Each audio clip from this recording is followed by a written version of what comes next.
I ask the clerk to call the roll.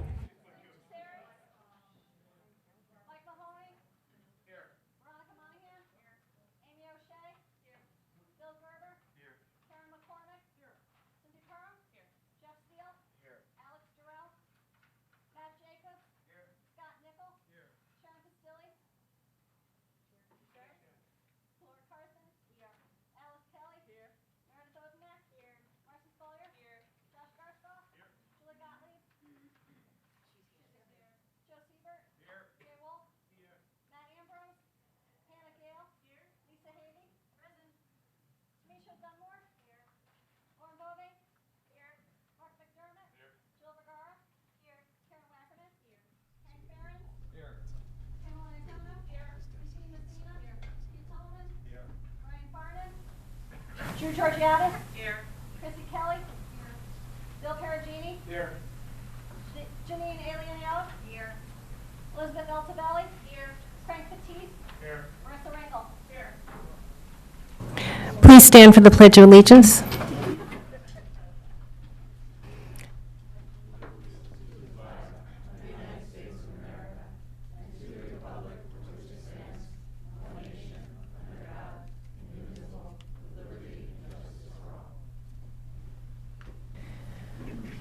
We do have two items that are on the consent calendar tonight, and for the new folks, that means that everyone in committees voted in favor of these items. It's items 7 and 8.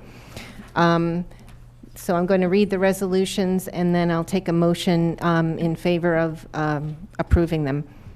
Item 7, resolved that the Town of Fairfield and its Board of Selectmen and Representative Town Meeting may enter into with and deliver to the State of Connecticut Department of Emergency Services and Public Protection, Division of Emergency Management and Homeland Security, any and all documents which it deems to be necessary or appropriate. And further resolved that the First Select Woman, Brenda L. Kupchik of the Town of Fairfield, is authorized and directed to execute and deliver any and all documents on behalf of the Town of Fairfield, its Board of Selectmen, and the Fairfield Representative Town Meeting, and to do and perform all acts and things which she deems to be necessary or appropriate to carry out the terms of such documents, including but not limited to executing and delivering all agreements and documents contemplated by such documents.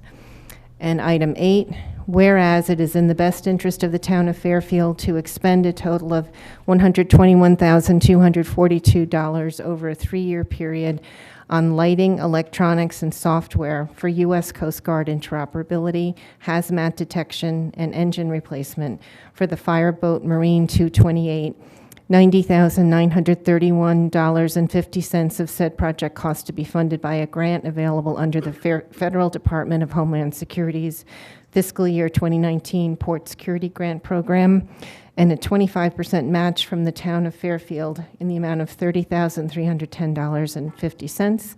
Now, therefore, be it resolved that First Selectman Brenda L. Kupchik be, and hereby is, authorized to accept in the name of and on behalf of the Town of Fairfield a Federal Department of Homeland Security Port Security Grant in the amount of $90,931.50, and further resolved that the First Select Woman is hereby authorized on behalf of the Town of Fairfield to sign and execute any and all necessary documents to secure said grant.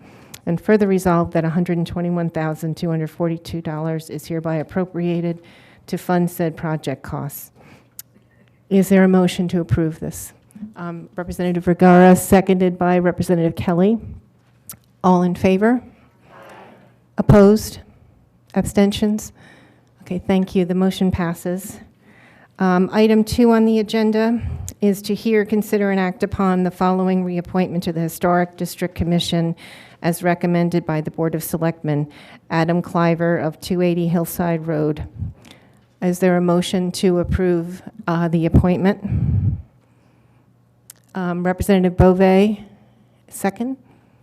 Representative Gerber, any discussion? Representative Gottlieb.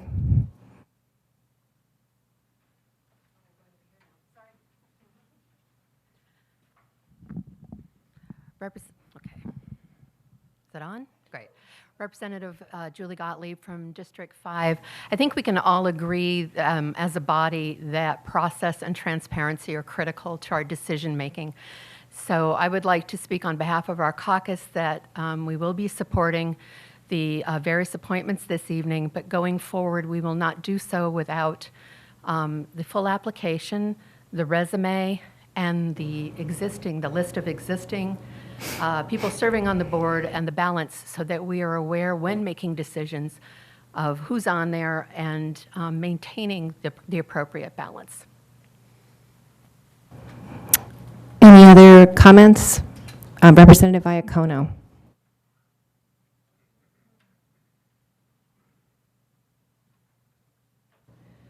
Pamela Iacono, District 8. We share the same sentiment in our caucus. However, I do want to point out that on reappointments, it's not past practice to receive a questionnaire. However, we would be open to meeting with leadership to see the best way to recommend we receive those applications going forward. Thank you. Any other comments? Any comments from the public? Okay, back to the body. All in favor? Aye. Opposed? Abstentions? Okay, motion passes. Thank you, Mr. Cliver. Item number 3 on the agenda is to hear, consider, and act upon the following reappointment to the Solid Waste and Recycling Commission as recommended by the Board of Selectmen, Joseph Pagnazzi of 1496 Fairfield Woods Road. Is there a motion to approve? Representative Vergara, seconded by Representative Iacono. Any discussion? Any discussion from the public? Back to the body. All in favor? Aye. Opposed? Any abstention? Okay, thank you. The motion passes. Item number 4 on the agenda, to hear, consider, and act upon the following appointment to the Ethics Commission as recommended by the Board of Selectmen. Craig Van Steenbergen, 292 Riverside Drive. Is there a motion to approve? Representative Gottlieb, seconded by Representative Ferentz. Any discussion? All in favor? Opposed? Abstention? Okay, thank you. The motion passes. Item 9 on the agenda is to consider and act upon any other matters presented to said meeting and which may be properly acted upon under the rules of the RTM.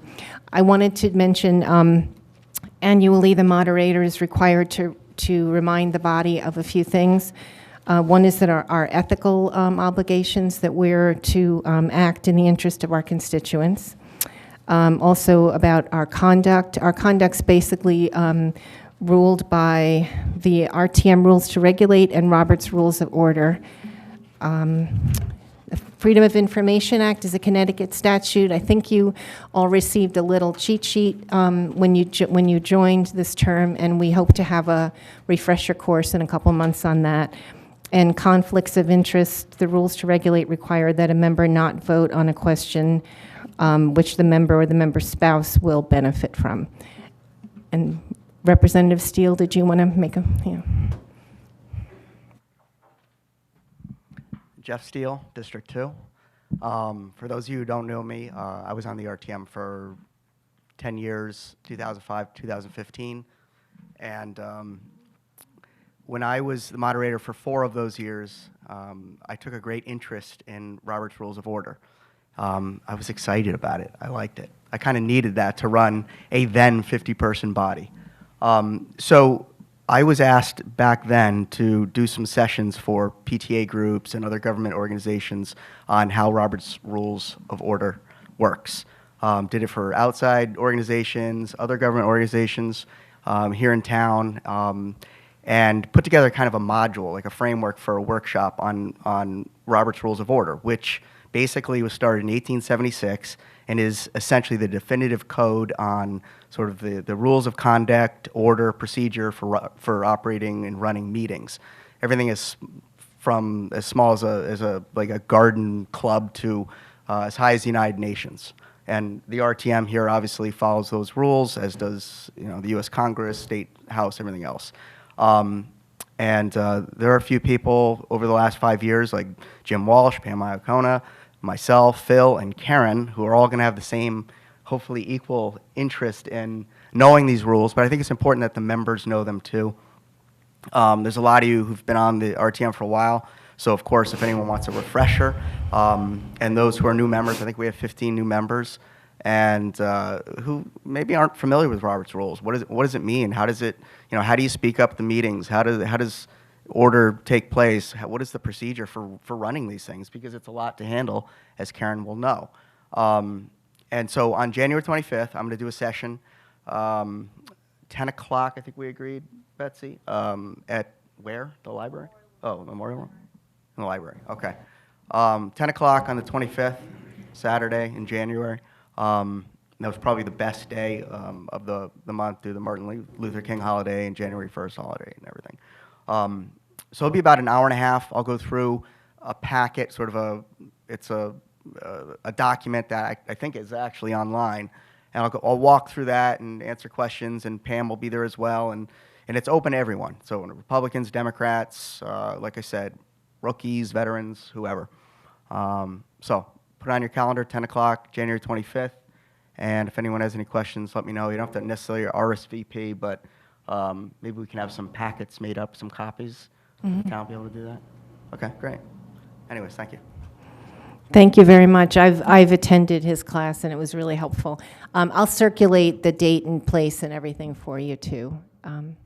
So can I have a motion to adjourn? Representative Spalier, seconded by Representative Wolk. All in favor? Aye. Thank you.